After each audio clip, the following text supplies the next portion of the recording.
Applebee's store. You can't have Applebee's. No cash. Let go. Applebee's store. All right. No Applebee's today. You can have hot dog, pancakes, or pizza. The Applebee's. No, we can go to Applebee's on Wednesday. The Applebee's. Applebee's restaurant, Wednesday. Today, hot dogs, pancakes, or pizza. Do you? Oh, no. What? Which one do you want? No. No. No. Okay. No. Are you? Oh, no. Okay. Are you hungry or bored? No. Okay. Are you hungry? Yes or no? Or do you want to do something fun? No. Okay. Okay. Food? Go for a walk. No. Okay. Jump. Jump? Would you like to go jump? No. Okay. Okay. Okay. Okay.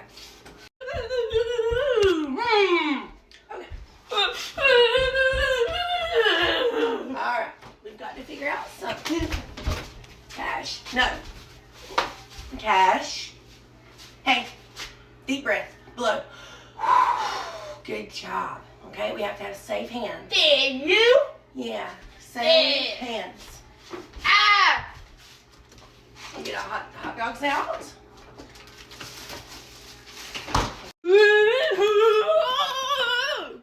Applebee's store. No Applebee's today. Applebee's store. Applebee's on Wednesday. Do you? Today, we can go to the park or go for a walk. No. Okay. Hey, mommy, my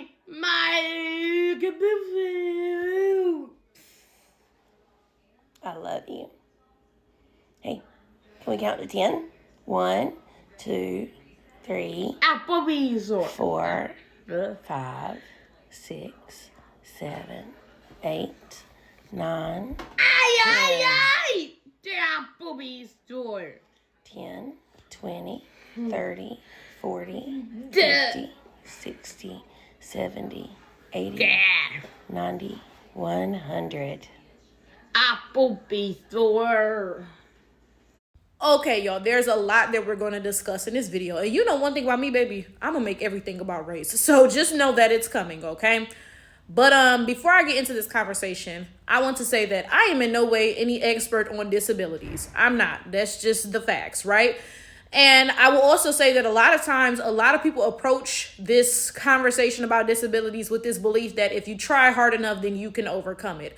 And that's not at all what I'm pushing in this video, because that's just goofball, right? But I do have some things to say. And I hope that Black people who are more well-versed on disabilities like this one, because of course there's different disabilities, like my friend, she has scoliosis. That's a physical disability she has. My dad is visually impaired, you know. That's different from being like non-verbal and, you know, what this boy is going through. So if there are Black people who understand more about this topic, of course, weigh in the comments and let's get into this.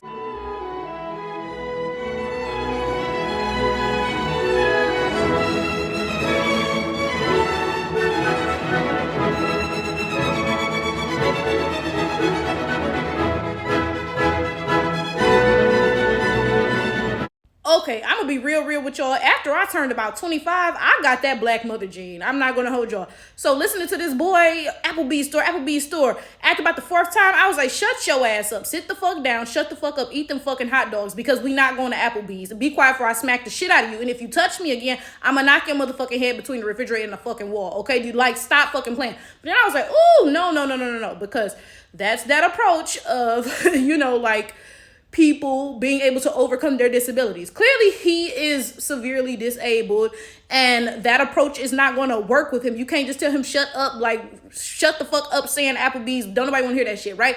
That's not going to work, right? So I again, I had to take a step back. I'm like, let me recalibrate because that's not the correct approach, right? But I do want to bring up the concept of race because, again, I'm a race warrior. I'm going to bring up race every single time. I've said this before, and I'm going to end up saying it a million times more. Black people do not have the luxury of being disabled in the same capacity that white people are. And let me explain exactly what I mean by this, right? So you see the mom said in this video that these behaviors are his attempt at communicating. Clearly, he gets upset and frustrated by the fact that he can't express what it is he wants to say, and he can't really understand what his mom is saying back to him, right? She's telling him, no Applebee's today, we'll go on Wednesday, right? And, you know, like there's some miscommunication there. It frustrates him and he gets physical, right? Now, this is a rather large boy. I don't know how tall the mama is, but he's taller than her and he's heavy set. You know, like this boy looks pretty strong, right? And he has these aggressive behaviors. And like I said, of course, they're due to his disability. We get that, right? But let's just sit here and imagine a black boy in the exact same scenario. Imagine he has severe autism that causes him to be minimally verbal, and he's a large black boy, you know, like he towers over his mama and he's, you know, kind of heavy set, right? Now, the black boy may also end up being aggressive because of, you know, these issues in communication. You know, he's trying to get his point across, right? But I promise you, let's pretend both families went to Applebee's, okay? The white family and the black family, and they both have a son with the exact same autism to the exact same degree, right? Let's pretend they were both violent the way that this white boy is, right? I promise you, if folks saw that white boy getting violent in Applebee's, they'd be a lot more patient than if they saw a black boy getting violent at Applebee's. If it was a black boy acting like that in public, they'd be like, oh, it's time to call the cops. We all scared. So and so and so. There's a thug in here, yada, yada, yada. And again, that brings me to my point that black people don't get to be disabled in the way that white people are.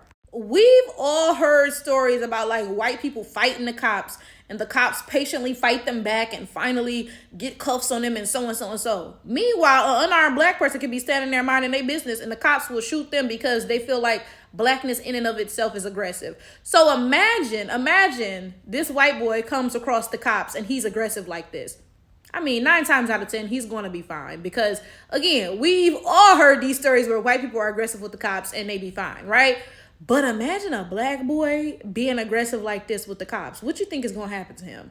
What you think is going to happen to him? Don't nobody care if he autistic and barely verbal and this, that, and so on, so and so. Don't nobody care about that. You want to know something else, though? You want to know something else? And again, I don't want this to sound wrong because, like I said, a lot of people take this approach to disability that is like, oh, if you try hard enough, you can do better. That's not at all what I am saying right now. So let me try to word it correctly and explain what I mean, right? I think the way that we approach disability and black people versus non-black people also kind of can have a difference on the trajectory of the severity of the disability. Because let's not even bring disabled people into this right now. Let's not even bring disabled people into this. Let's talk about just people with no disabilities. White dudes can be violent, and again, they ain't gotta have no disabilities. Like there's a whole like meme thing of white people talking about how white boys punch holes into walls. Like what? Huh? Right? So they can be violent and people will coddle it. Oh, Timmy's just, you know, feeling a little emotional today, right? On the other hand, black people, we don't get to act like that, even if we wanted to. Now, don't nobody want to do that barbaric shit, but even if we wanted to, we don't get to act like that because, again, we are black. We don't have that luxury of walking around punching holes into walls and not getting the cops called on us and promptly being killed, right? Now, apply that to, you know, this situation with this disabled white boy as well. The fact that white people's violence and aggression gets coddled probably makes his behaviors a little bit worse. Probably. Now, I'm not saying that, you know, telling him, oh, stop doing that is going to, you know, like stop his behavior for sure or anything. Because again, that goes back into that concept of people thinking, you know, like disability is a choice. And if you try hard enough, you can stop, right? But we can't deny the fact that white people are coddled when they act like this. And a black person with the same disability may not show these behaviors because they're not going to be coddled when they do this shit. Now, for the 100th time, again, that sounds bad because it sounds like I'm saying, oh, you know, like if you don't coddle these people, then they won't be as disabled. That's not the point I'm pushing, right? But anyway, black people who, you know, are raising disabled kids who have a disability similar to his, you know, like we talking about people who can't communicate with their words and end up being like physically aggressive because of that. Tell me how y'all deal with it, because I don't know, looking at this white boy acting all aggressive, I'm just kind of looking, because again, even if he wasn't disabled, white dudes still be acting like this and people still be coddling them. So tell me, like, how do you deal with your black child maybe being aggressive like this or something? Like, let me know, because again, I feel like race plays some sort of role into this. That's just me though, because like I said, y'all know I make everything about race.